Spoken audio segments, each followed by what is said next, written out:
Please share and subscribe for more updates. ఒక ఆటగాడు ఎన్నడూ హాఫ్ సెంచరీ చేయలేదు. ఐపీఎల్ కెప్టెన్ గా ఒక్క మ్యాచ్ కూడా గెలవలేదు.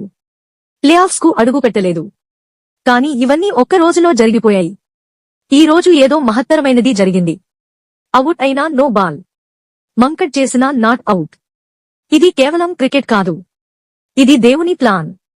85-33 బాల్స్, 8 ఫోర్లు, 6 సిక్స్లు, strike rate 257. Jitesh Sharma RCB కి కాపాడిన కింగ్. 228 లక్ష్యాన్ని ఛేదించిన ఈ ఇన్నింగ్స్ ఐపీఎల్ చరిత్రలో అద్భుతం. మాయాంక్ అగర్వాల్ తో 107 అవుట్స్టాండింగ్ పరుగుల భాగస్వామ్యం, 45 బంతుల్లో విజయానికి బలం. 9 ఏళ్ల తర్వాత ఆర్సీబీ క్వాలిఫైయర్ 1కి ఎంట్రీ. ఈ విజయం వెనుక నిజమైన హీరో జితేష్ శర్మ. రిషబ్ పంత్ సెంచరీ కొట్టాడు, కానీ జట్టు ఓడింది. ఇదే కంటిన్యూస్ అవుతున్న కథ. కానీ రన్ ఫెస్టివల్లో గెలిచింది మాత్రం ఆర్సీబీ.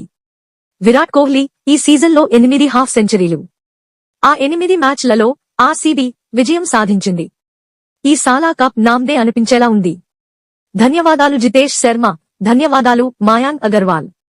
ఈ ఇద్దరి మ్యాజిక్ కి మేం ఎప్పటికీ కృతజ్ఞులమే. ఈ రాత్రి, ఈ ఇన్నింగ్స్ ఒక్క మాటలో చెప్పాలంటే ఒక ఆల్ టైమ్ వండర్.